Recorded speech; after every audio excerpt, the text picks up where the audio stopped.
Welcome to Two Blokes in a Shed. And today we have a special guest, Bec, who's in the creative industry. And we're happy to talk to her today. Thanks for coming on, Bec. Thank you for having me. It's really excited to have you join us, Bec, because I know your background is hugely experienced in creativity, not to mention architecture and other things in the background that you've studied and even lectured in. So, really appreciate your time, and there's so much to talk about. So do we want to talk about how AI is affecting the creative industry?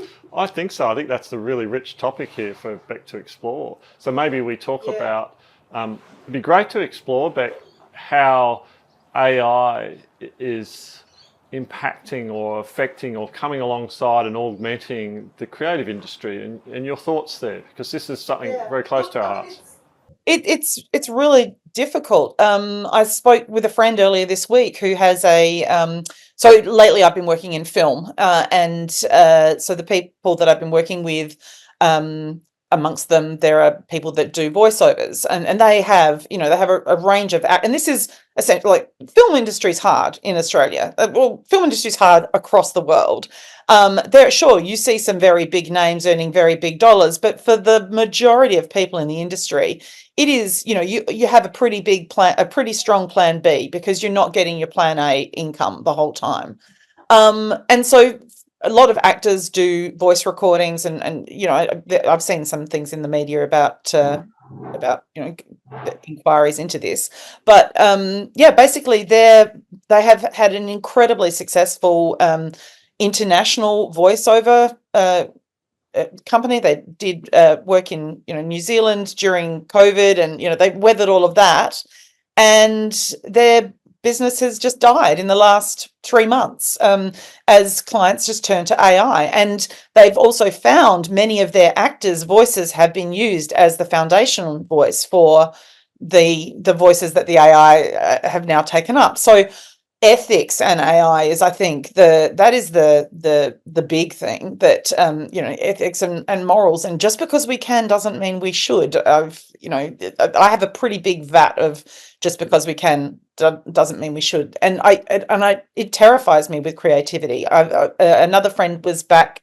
They had just been traveling through part of Morocco, and they were saying that they did a bit of a tour that went to a place that was their former film industry area. They're essentially the Moroccan version of Hollywood, which has been killed by AI, because AI can generate all that stuff easier and cheaper, not necessarily better.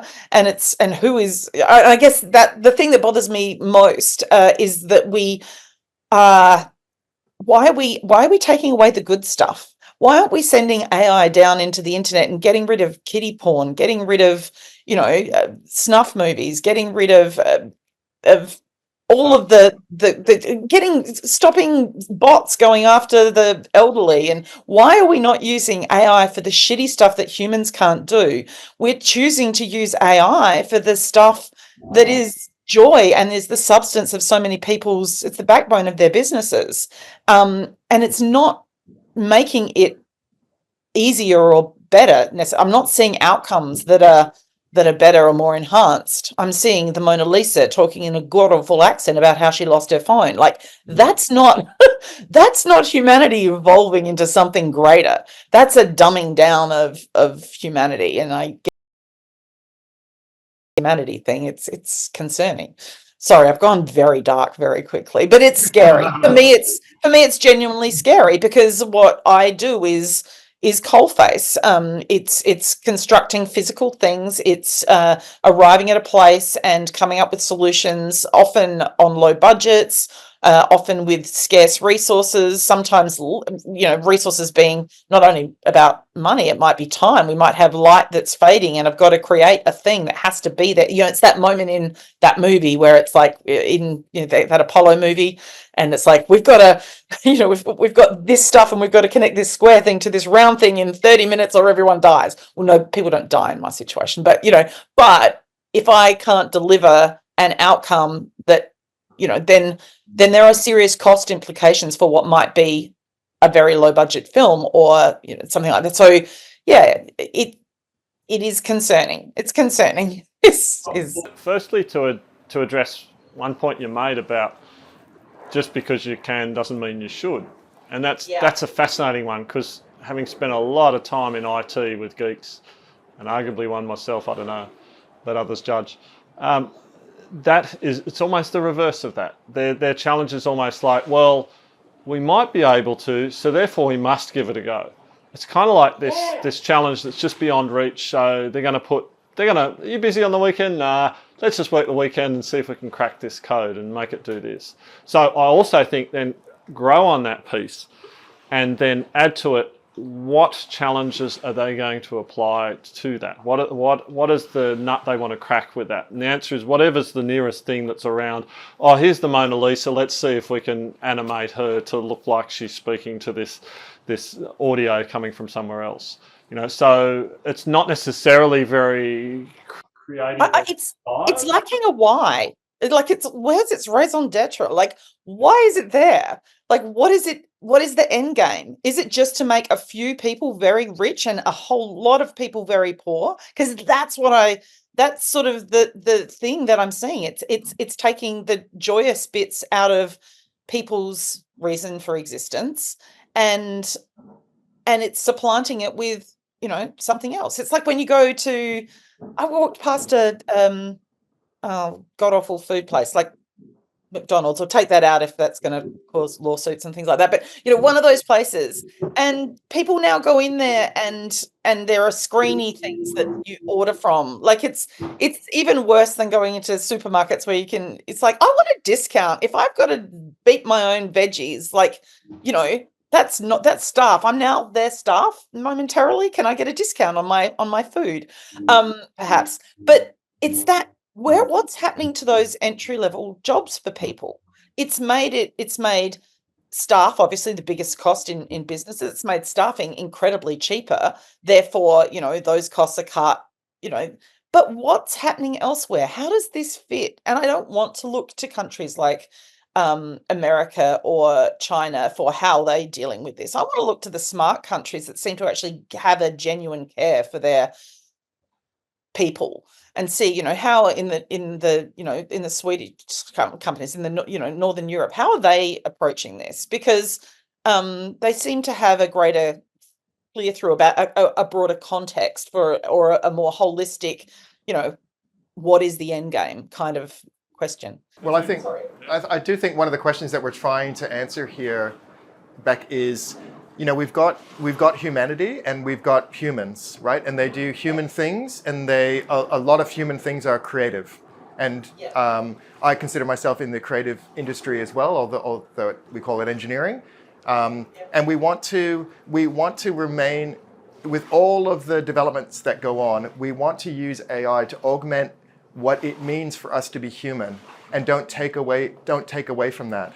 Right? We want it to help us to be more human, and I think it can, and that's where I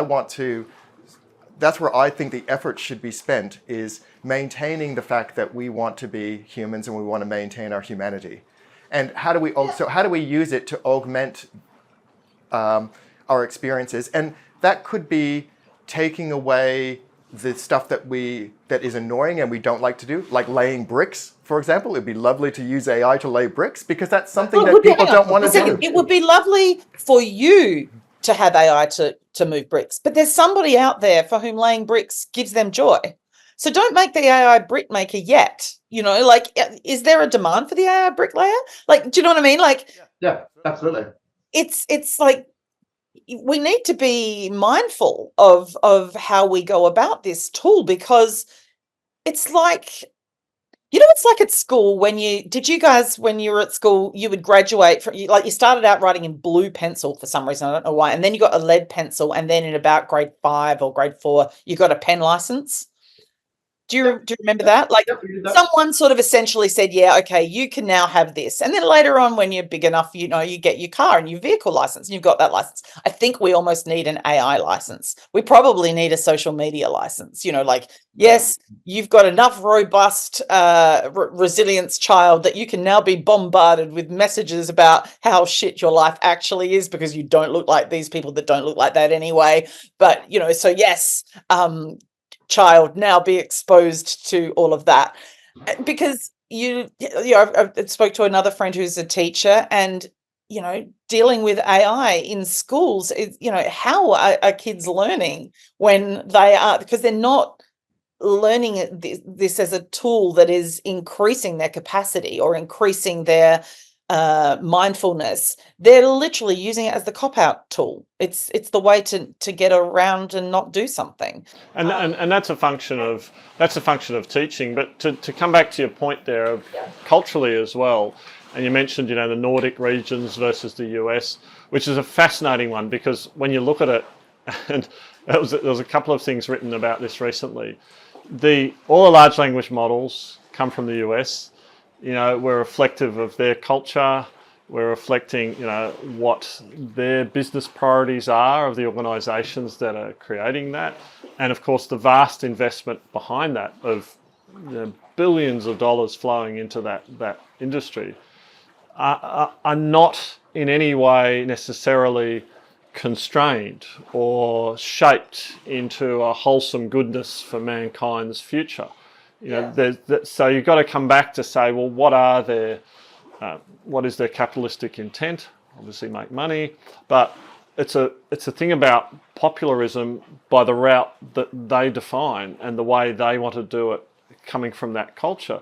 So when we talk about sovereignty in Australia, sovereignty over data, sovereignty over software, ideas, intellectual property, there is very limited and no sort of central body that's saying, let's assemble the industry of the best software folk and just build our own large language model, and government needs to be behind this, and let's get this right, and let's apply it firstly to education and make sure that the teachers understand how to do that build out of far more than just summarize and rewrite and so on. Yeah. This augmentation idea Damien's got there about improving our lives. That's not there. Maybe that's not coming at all. Maybe it's still several years off. But maybe it is. But maybe, it's almost like that apprenticeship model where we are all very fortunate in that we have practiced in our own domains on this planet doing this stuff. And now we can see the capacity of AI to add to that and take it somewhere. But what if you're coming into that? What if that's the thing, that's your first experience? You're not standing on the robust, standing on the shoulders of giants that have been all the stuff we've already learnt and all the people we've already learnt from. What if you're coming in at that level and all there is, it's like water going downhill. It's taking the easiest route. Like it's not so much us that I'm concerned for. I'm very much concerned for future generations. Well, the other part of that, which would be interesting, Bec, I haven't really thought about before, is that if you take a 15-year-old who's exposed to AI, right, and they see that there is what would appear to be infinite amount of knowledge available through this AI, you've got to question your own reason for being at school, for example, because you've got to wonder, well, what's the point of me being at school when I can just access every bit of information there is in there? And I think that's the fundamental difference there is the difference between knowledge and the difference between being human and having nous or being savvy or being even social beings in that. Are we saying, like, what if a lot of what you're learning at school is how to cope with other human beings, like a massive, how to work in teams, because who of us go into the workforce and work by ourselves? None of us. We're all working with someone somehow. The other thing, you use the word knowledge, and I find that a really interesting thing that definitely through my time teaching became more difficult as the internet became stronger and more useful in many ways. What I was discovering is that students would regularly confuse recognition with knowledge.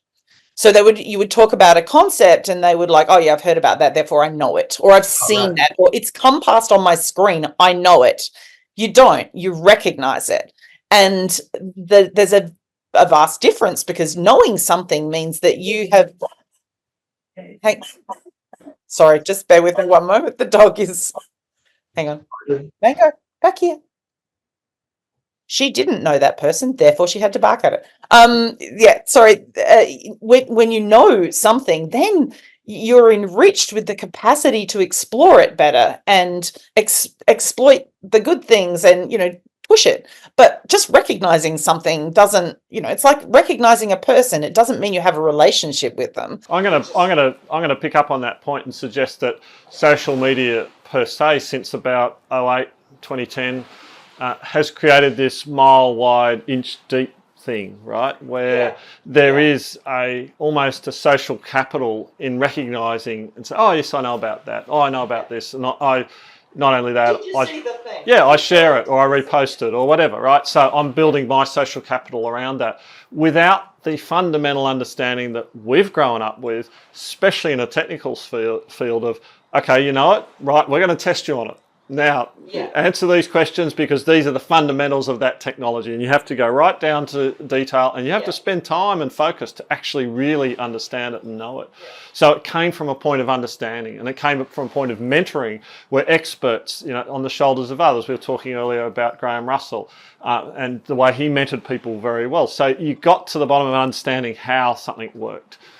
Now, I'd argue that the role of teaching needs to evolve to keep that goodness, and then there needs to be some recognition of the value of that goodness over and above as things are moving and changing, right? Because it's all in flux, it's all moving, there's all new technologies, all new information now being so broadly available and easily available that you need to curate a new approach to it. It's almost a new pedagogy that's needed, and that's not clear to see, that's not simple to see, it's not easy to create that.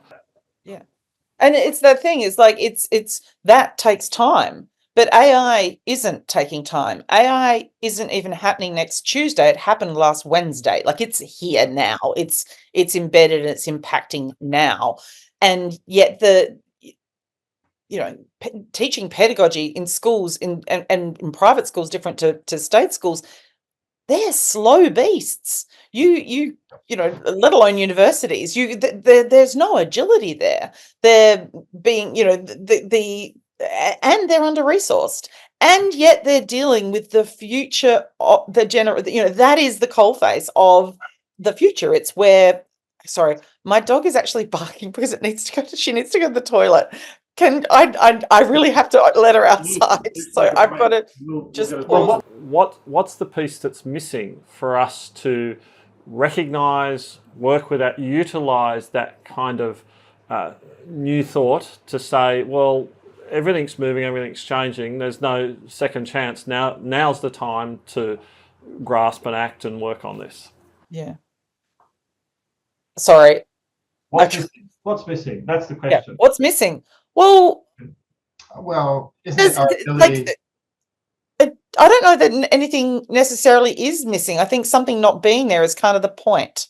Like it's the unknown. It's the thing that we seek. The fact that we don't know what tomorrow holds is the thing that gets us up today.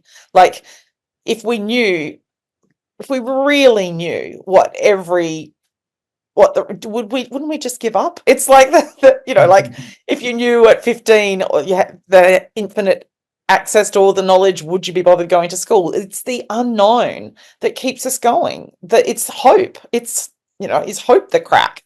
Is it that we might find the best bottle of wine or the a beautiful sunset coming up, or that I guess get back to what we were talking about at the very beginning when we were talking about the ideal, and this idea that there is an ideal and this perfect thing, that the reality is if we were living in that place we'd be bored to death, because it would all be good, and good means nothing without bad. You have a good day because the other days you didn't. So you need the not knowing, because that's what spurs you on.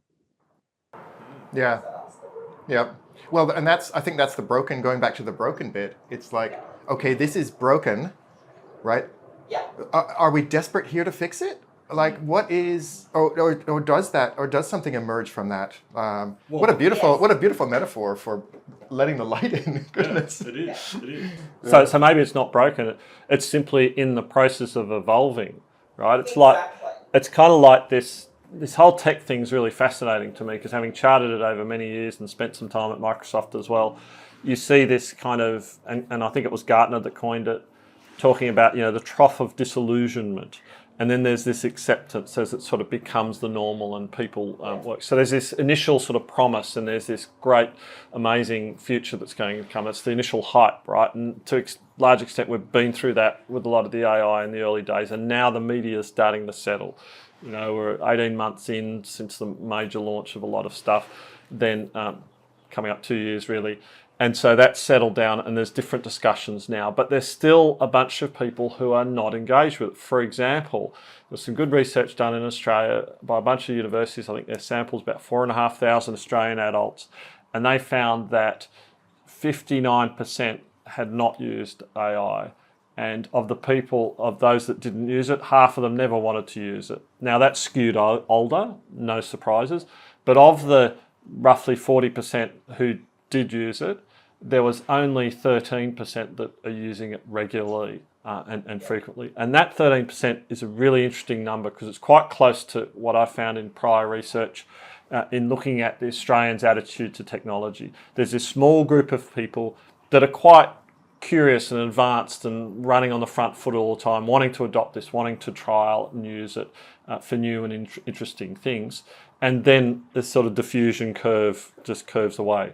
So it's like they're saying, the future's here, it's just unevenly distributed. Oh, yeah. Yeah. I think we're relying on the tinkerers to tinker with AI to see what it can do. And although we might be critical of the Mona Lisa being used in the wrong way, it could be that is... Mona Lisa is overrated anyway. But it could be, that knowledge could be used for something else. And I think that's what the really interesting part is like, okay, that what we saw there was pretty ridiculous. Like that's completely how many people have spent time to produce that? Exactly. Yes. Yeah.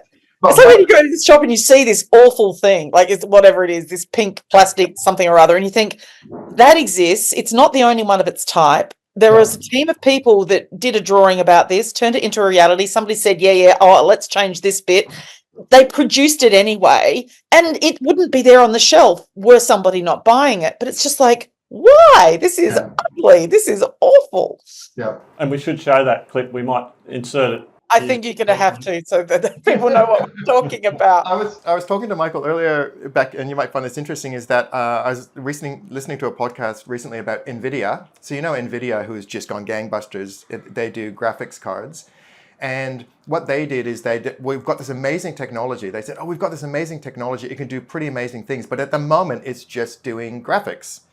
So they went out to universities and said, can you imagine different ways to use this graphic card to do different things? And lo and behold, there were a number of people that come back, including one from the University of Toronto, that came back and said, yes, I think we can use it to do, I'm not sure of the specifics of it, but these amazing things. And from that's the emergent thing that I think is really lovely. And I think we still have to learn in AI is how can we, yes, we're using it to do the Mona Lisa, but how can we use it to do things that are really meaningful and perhaps even make us more human?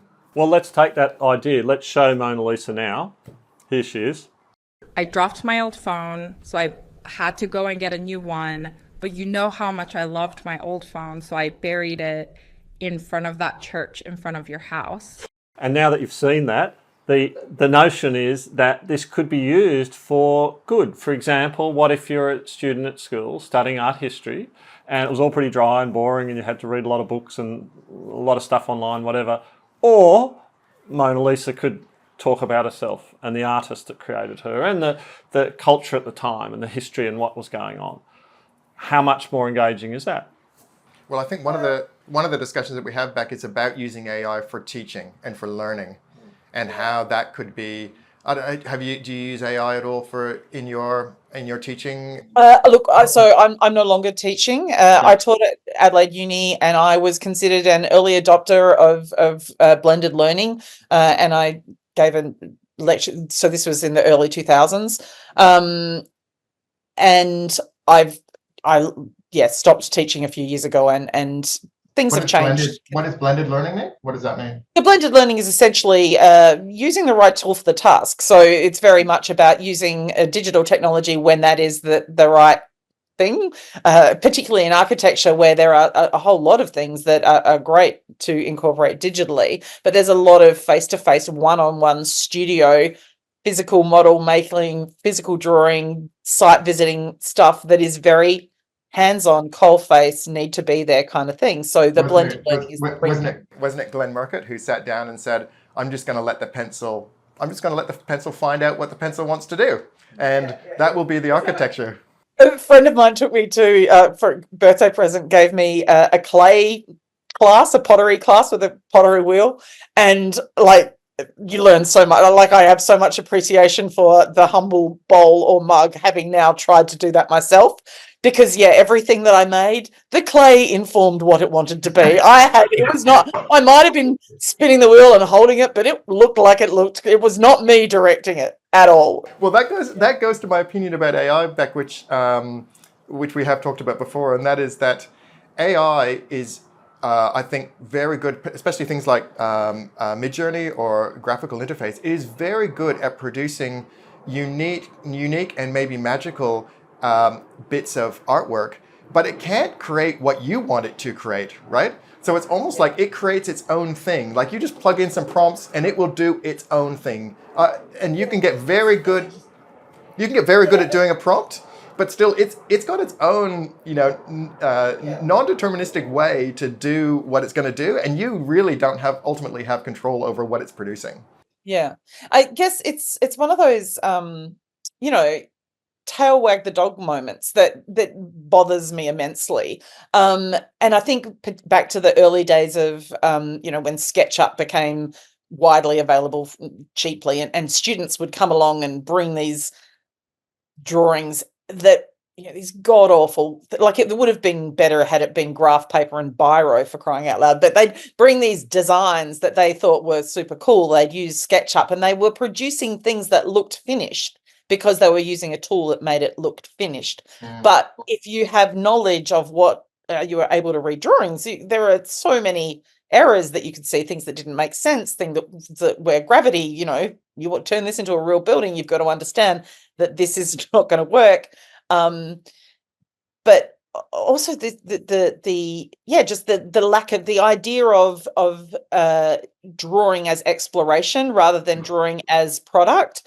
And I think you actually talked about that in our previous emails, Michael. You were talking about process as opposed to product, and the need for us to explore and do all of those mistakes is just as important as the final product. It's how we get there. And I think I'm concerned what we lose through not making those mistakes ourselves. We can't just be given the final thing. We need the struggle. That's what makes us human, is the struggle.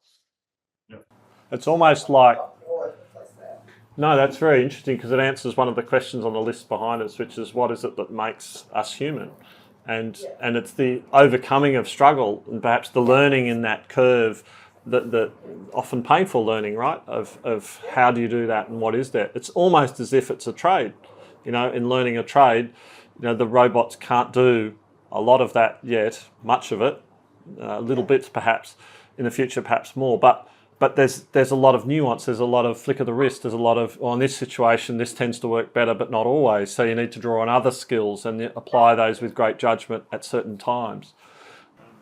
There's this idea about about efficiency as well, and I think Michael and I both being these ultra optimization people, you've got to remember that sometimes it takes away being human to be super efficient, right? Because let's say I take a photograph and take it into Lightroom and spend 14 hours making it look something different. It's like, and at the end you go, oh yeah, it's okay, but the original one had a lot more something to it. But it's actually to say that you can't do that process. Like, I actually really enjoy playing in Lightroom to do that thing. And it's like, don't tell me I've just wasted 14 hours. I had a lot of fun doing it, right? Yes. And I don't care that the final product is worse than the original product. I just had fun because it's just human to enjoy that process. Yeah. Yeah, it's not, it's the process that's important, not the, it's like you don't travel overseas to come back home, like you do come back home, but ultimately that's your destination, is that you come back home. But you travel overseas for all of the things that it's the process of traveling. It's the learning, it's the eating the weird stuff, it's the getting diarrhea, it's the seeing the beautiful thing, it's the incidental conversations that you have with people you never knew you needed to meet in your life, and then you come home and then you approach everything differently because you've got this new knowledge. I think that's learning, going back to the learning and the education part, I think that's interesting as well. It's because what are you learning for? Like, why are people at school? I'm a 15-year-old kid, I'm at school, I'm learning stuff. It's like, but I'm not learning stuff. So why am I at school? I'm there to socialize as well as to learn, but also the process of learning and to develop the love of learning as well, which is a lifelong skill. And I think that learning that process, or being in school, curiosity, that's another thing that makes us human. The why is that, and that's a thing that I love. Being bored, like that, and that's the big danger of, I guess, social media and devices that are on kids all the time, is that they have lost the skill of being bored. I can remember when my daughter was little and she'd say, "Mum, I'm bored." I'm saying, "Great, let's see what your imagination can come up with." Like, because, when we had saber-toothed tigers, and I think Michael and I might have had this conversation the other day, but, when saber-toothed tigers were out there going to eat us, and somehow we came up with fire, and we're sitting around the fire, and we had this moment where we were safe and we had the capacity to wonder. And wonder, like, not necessarily through boredom, but just that capacity of just letting our mind go. That doesn't happen when we're constantly stimulated. We need to be unplugged for that. And we need to, sorry. Yeah, no, I was going to say, to build on that, there's actually a theorem kind of evolving and developing that the brain plasticine in people very heavily using socials is actually changing. It's actually changing how the brain attention span, how the curiosity things work. And so the norms are being reset by the tech, basically. And the tail is wagging the dog. Yeah, and the tail's wagging the but I mean, here's the subversive bit, is that's not an upfront thing, right? The algorithm's driving what you're seeing, creating of rabbit holes, the content, the information and so on, let alone misinformation. They are being set remotely in a different country with a different culture, arguably. So is that good? Not good? Well, hard to judge that, right? Hard to criticise it, but hard to judge it. But I think it's important to know it's happening, and to be aware and awake to that, because critical thinking at the end of the day is a key way and a key support to everything you're saying. Without critical thought, we can't self-examine, we can't analyse and say, well, hang on, is this right, or is this not right? If we're never stopping, if we're just running and our attention's distracted all the time, then there's arguably a lot less critical thought. And I think, Bec, I have this theory as well, that, because I've seen it in my 3 kids, is that at year 7, they trigger from not wanting to think deeply about anything because it's hard work, to suddenly going, I actually need, in order to do well here, or in order to pass this exam, in order to fulfill the economic or the educational requirements that are being imposed upon me, I need to think a little bit deeper than this. And it goes back to your idea about the fact that recognition as opposed to knowledge, or recognition as opposed to learning, recognition as opposed to using that information for something that's meaningful. It's like, if you're just recognizing, that's just system 1 thinking, that you're not really going anywhere in depth about it. But suddenly when you start going deeper, and I think we're just saying, I think the boredom part of that forces you to go into that system 2 thinking, like, what am I going to do now with my brain when I have nothing? Right? So you're thinking, okay, I've got to go this system 2 thinking. I think social media keeps you in that system 1 thinking, and you're basically just training yourself, as my older son says, you're turning your brain to mush, right? If you just sit in this system 1 thinking. And I think that's right. You need to somehow trigger them to think more deeply about, get into this system 2 thinking, because that's where the fun is. Yeah, it is. That's where the real reward is. Not just the dopamine hit, the genuine, like, I'm in a different place now than I was because of a thing my head did. Like, wow, that's cool. That's seriously cool. That you have created this. And okay, there's lots of different tools at our disposal, whether those are physical or AI. But to be able to create something new because of a thought you had, that's awesome. That's amazing. Before, when Michael was saying something, I was thinking it's interesting the number of times I've solved quite complex problems in the shower. Like, what is it about standing in the shower and the water's there, there's no other distraction, and all of a sudden it's like, oh my God, it's like there's this back burner thing in your head, and your brain goes a little bit mushy and hazy, and somehow all of the connections are more open in your brain. And yes, this is definitely for you neuroscientists. That happens to me when I drive. Yeah, absolutely. Interesting. Because I think you're in auto mode. Here I am. I'm driving. I've done a lot of driving in my time. I'm in auto mode. I should concentrate quite 100% on this. And you just have these moments of like, oh my God, that's a moment of brilliance. So I'm often like going, voice record, do this little voice recording. Like I was saying to Michael the other day, we've got to come up with this question. I'm going to throw this question at you that's metaphysical, right? And I was like, and Michael goes, well, what's the question? And I just said, I don't know yet. And I went away and it's like, I was busy, and I was like, yeah, I can't think of a question that I could ask Michael in this thing. Oh my God, I'm struggling with this. As soon as I got in the car, about 2 minutes into the car ride, boom, 3 of them came to me. Voice record. So, yeah. But is that, neuroscientist here as well, is that me diving into system 2 thinking? Like you in the shower, are you going into system 2 thinking? What's happening there to trigger that? I'm going to say that you've got a vast capacity of your brain, and I believe it's over 90% that lives in the subconscious, that we can't directly access, right? So you have these fleeting moments of access, and when you sleep, you're committing it, and it's doing a lot of processing, right? So you've got all this processor capacity. So when you do certain activities that are autopilot-like, It's a hypothesis? Yep. Autopilot-like, what you're doing is you're enabling different channels into that subconscious. And what I've learned over my career is when you've got really complex problems, commit them to the subconscious and then just walk away from them, right? A day or two later after a good sleep and whatever, as you say in the shower, I think water's important. I do a lot of swimming, and you're in this different environment, you're completely unique environment, it's a closed environment, there's no noise, whatever. Then your brain can access those and comes up with answers. And you're like, oh, I didn't think of it that way. Oh, yeah, I've got to watch out for this because that would have caught me out at this point. Let's solve for that and move on. It goes to my theory as well about the fact that when I'm get given a really complex engineering problem, and I somehow come to a solution, I said, I'm going to tell you tomorrow morning if this is right.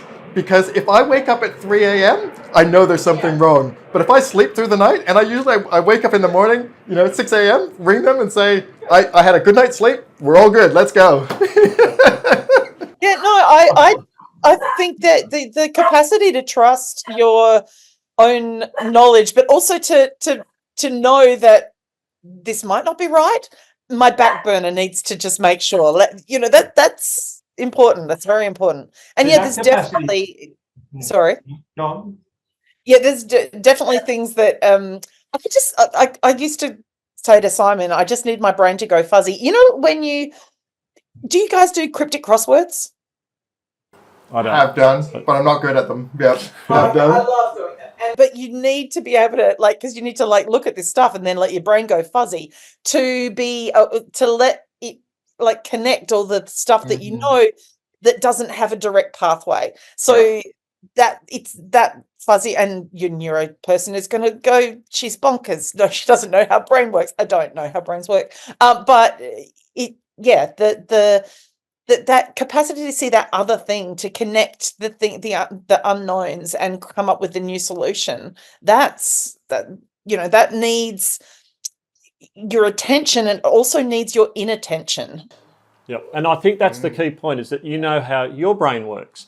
To some extent, I know how mine, and Damien's describing his brain. So that self-mastery, that self-control, and that level of understanding only comes from what you were saying earlier. So you've got your 15-year-old who needs to get bored, needs to have a failure, needs to then reflect on that and engage different thinking, and then from that learns how that self-discipline, that kind of almost agency of the brain, it's, have you got agency over your brain?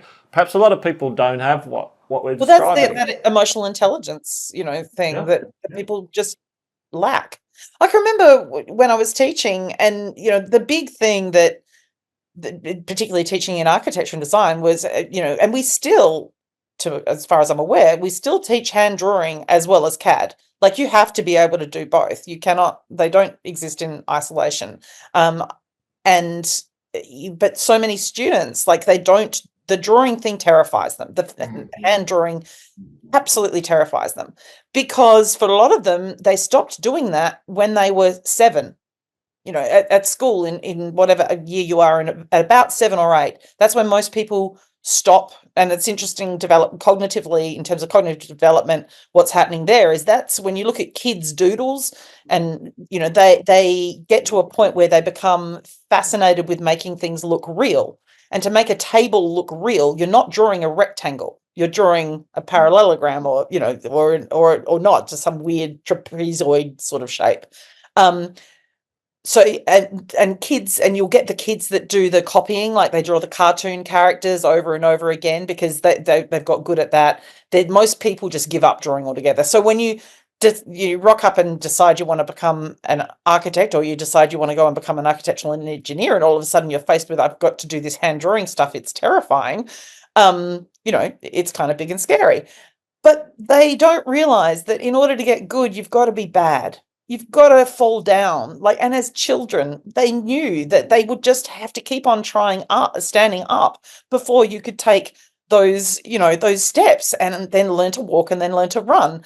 And with everything we do, we have to experience that same struggle in order to get that reward. So, through all of the falling down, we learn to stand. Through all of the stupid drawings that don't make sense, we eventually learn to trust that, that the drawing is not about what your hand's doing. It's actually about how your brain is seeing things and trying to replicate that. And, and I think that's the same with, with any other sort of creative form. Clearly, clay is not my media that I need to work through, but You failed though, Beck, so you're learning. but cable ties and gaffer tape and strange objects and different glues and whatever, curating things so that they can convincingly portray other things. Those are the things that I work with. But anyway, Those are a few of your favourite things. Yes. they are. Where's that from? Sound of Music. Sound of Music. Yes. Yeah. Hey, Beck, can I just tell you an experience that I had, and I just want to get your opinion on it as well. So I've been to the Sagrada Familia twice, right? Have you been there? Only once, and it was a long time ago. It was early or mid 90s. Yeah. So I went there in '96. In fact, I just graduated from engineering, and at that point I had an interest in architecture, and I had contemplated doing another degree in architecture, but I ended up doing postgrad in engineering.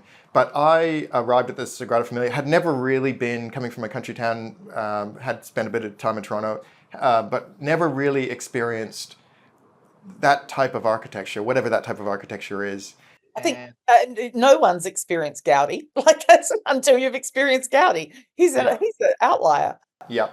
What was bizarre about that experience, I think, was it changed me forever. It was a very I could have sat. I said to myself, I said to the two people that I was with, I could sit on this pew, and I think I could just sit here for the rest of my life, right? Because it was so overwhelming. And I didn't realize that buildings could have that effect on me or have that effect on people. So there's something unique about architecture, right? There's something there that I couldn't put a finger on. And I went back again and had the same experience. I expected not to have that same experience, but I had the same experience. I could absolutely sit there forever. And whether it's my engineering knowledge, whether it's my love of architecture, but there's something else, maybe it's spirituality, there's something else there in that building that really changed me. What do you think it was? Well, I don't know. Gaudi is it's interesting because that is a religious building, and one of the things that religious buildings do is they dwarf the individual in so many ways. You are very you walk through temples in all different sorts of religions, and you are feeling very, very small. Everything around you is massive, the space, and you are, and you think of these spaces being designed at a time when there was no mass communication. There was, or coming to the church was the mass communication. You wanted and needed everybody to be ready to listen, to be ready to be dwarfed by the space, so that you're ready for whatever message that might be. Those, those buildings are beautiful. They are incredible. The light, the way, like, there are so many things, and Gaudi is exquisite in his attention to detail, and but also, the crazy that you're seeing, like these different forms. Like if you go around to the very cubist side of the building, as opposed to some of the other sides, there's the bits that look like the grotto, that if you also, I'm assuming if you're in Barcelona, you went to Parc Güell, and you saw a whole lot of Gaudi. But then if you're traveling around and going to other, like if you go down to Lisbon and the some of the cathedrals that are down there, and you look and you think, hang on a second, these parabolic arches, this parabolic structure that is supporting, that are made from these very small bricks or whatever. These are the giant shoulders that Gaudi was standing on for his buildings to make sense. Like it's not as far. It's a big jump coming from Australia to, or your experience in Toronto, to go there. But when you're looking at an architectural history that's more where it's come from is more present in your everyday, how those spaces evolve, and but how do you create those spaces? I don't know. I couldn't design that. That's Well, I love the idea. I love the idea that it made me feel small, right? It put me in a place. I don't know whether I was egocentric at that, or what my personal experience was in that situation, and where I was in my head. I don't know. And maybe I was confused. I don't know. But it put me in a place. It clearly put me in a place where I am insignificant, right? And humbled. Humbled. And maybe it was the idea that give me everything you got now, right? Give it to me. I'm open to it. It's like, all this stuff, but here's all this stuff you don't know. You are part of something that is greater than you, and that is important. That I wish that we had more. I mean, I'm atheist. I'm not religious, but I love going in. I enjoy when I travel going into those spaces, because they are, there is something about I guess, about knowing that you are a small part in a bigger whole, that I think is very important. And maybe again that gets back to what makes us human. So maybe that's what's missing in AI, is that you've got this bigger whole of this massive corpus of knowledge that this a large language model's been trained on, for example, but understanding your role in that is not clear. And therefore, without that clarity, there is no humility or context to how that could be used. Well, I would say that AI doesn't solve all their problems. I think people think that, I don't know, if the uninitiated in AI would think that it's going to answer all of your questions. It is omnipotent, right? I think that's what people view it as. But I think some people might. I think some people think it's just going to throw up a whole lot of other problems. But I think it's like anything else before it. It'll do some good stuff and it'll do some bad stuff, and we'll then come up with something else. We just don't know what that is yet. We don't know what it is. Full stop. Yeah, and we don't know. Well, we want it to be in the right hands for the people who discover what's really capable of, right? I think that's and used for good. Yeah. I think is what, rather than breaking my bank code, that would be helpful if it didn't do that. But I'm sure there's people who are making that happen at the moment. So using it for good. Using it for good would be the right thing to do. But again, going back to the cathedral, going back and linking that to AI, which is where I want to come back to. It's like these things are mutually exclusive, right? The experience that I had there, right, cannot be replicated by AI. It's a totally human experience that you have in architecture, and regardless of what AI can do for us, it can't do that. And I think that's something that we need to make sure that we're keeping these things separate. AI is good for whatever it's good for, and we're going to still discovering that, but it can't change the human aspect of what what it is to feel something, to understand something, to understand the world, to make sense of the world, and to experience. Yeah. Through that. Yeah. A full physical experience. It can't replace that. So sitting at your computer and watching this, even if you had a video of the cathedral, on it's not the same.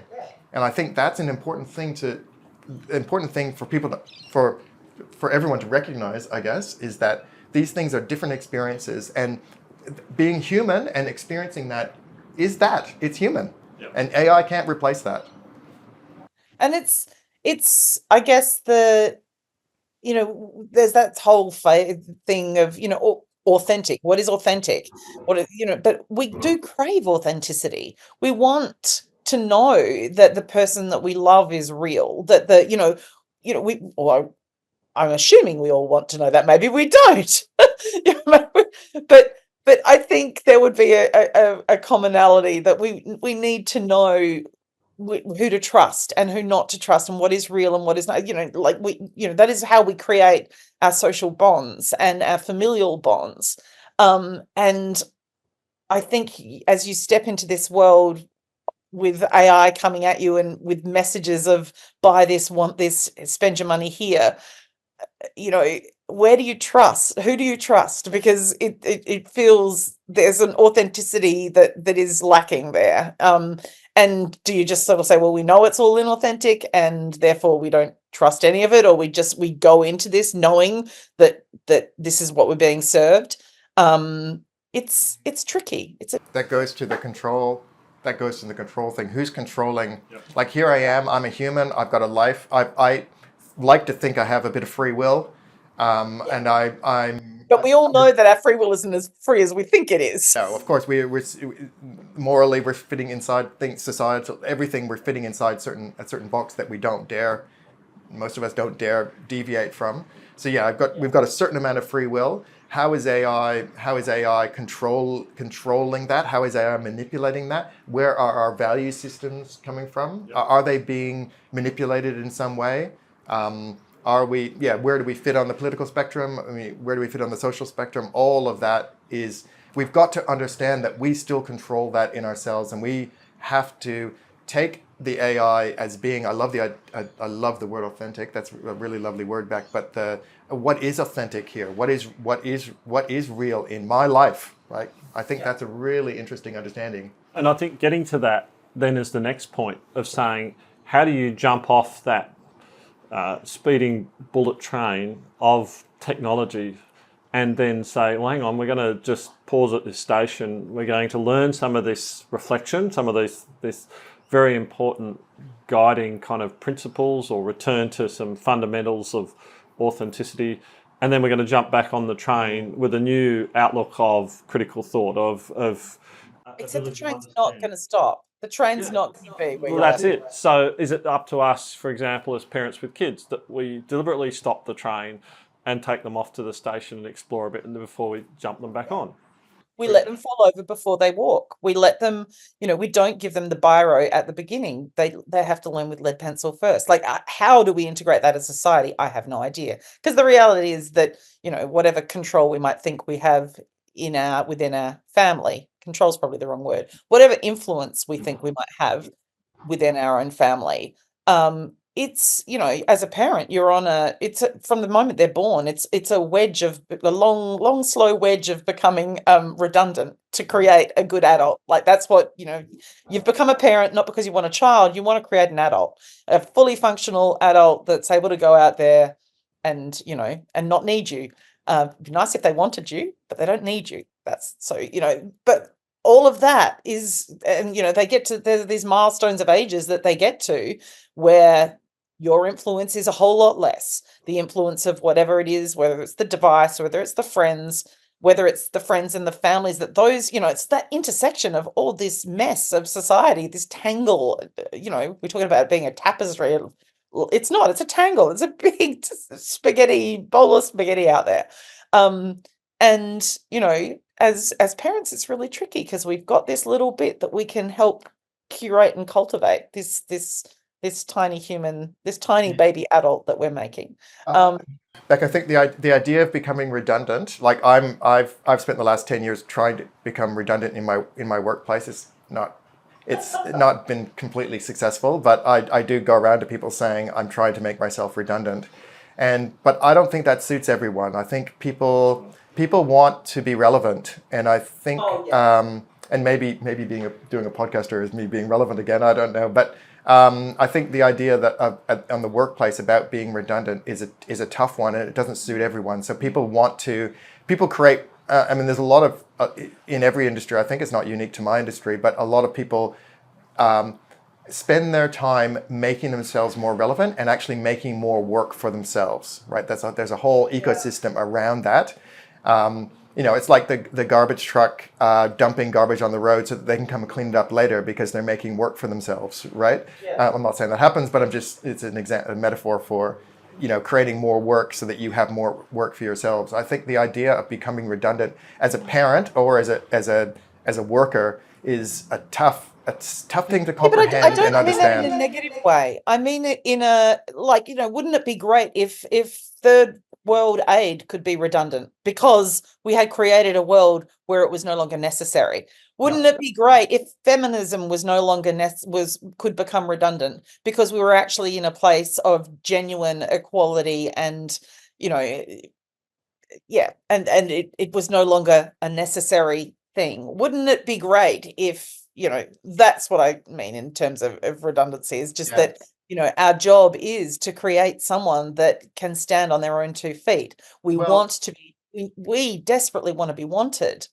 And part of their life, absolutely. Good God, she's the best thing I've created. But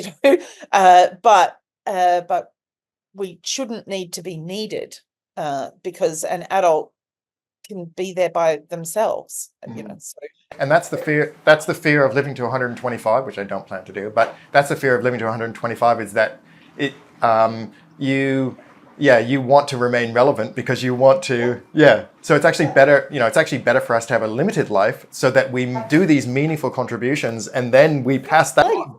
Yeah. That's right. Otherwise, I wouldn't. Because I'm not sure that life at 125 is. I don't want to live to 125. Good God, I can't think of anything worse. I already want to slap a whole lot of people that I run into and encounter every day. It's like, no, you're driving me nuts. In another 60 years, oh my God. I don't dye my hair. I'm as wrinkled as I am. Aging is there because I have had the pleasure of being on this planet for this long. I think aging is a privilege. We don't all get to do that. So, yeah. That's right. And there's a wisdom in that too, Bec. I think we're gaining wisdom as we move. It's interesting because some of the people involved in producing this podcast, editing it and so on, have already given us feedback that the wisdom and judgment points being made here are highly useful in their lives. And perhaps they're not getting them from elsewhere, or perhaps it's that socials have been distracting and we're pushing them into a system 2 thinking. And so that's bringing more reflection, more critical thought, and they're absorbing those kind of life lessons and wisdom more fully. Yeah. But that's a point of what you're making, that's sort of putting it to the point. Well, thank you again, Bec. I just can't thank you enough for your time, thoughts, thanks, and generous... I think this gave you some of what you were looking for.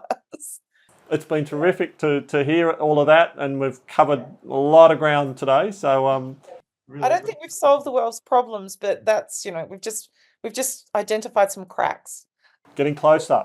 That's the main thing. I love the Leonard Cohen. I'm a big fan of Leonard Cohen, by the way, being Canadian as well. But letting the light in we should dwell on that a bit more, Michael. But that's a lovely. I love that. I love that, Bec. Yeah. So thank you very much. It has been insightful. I think.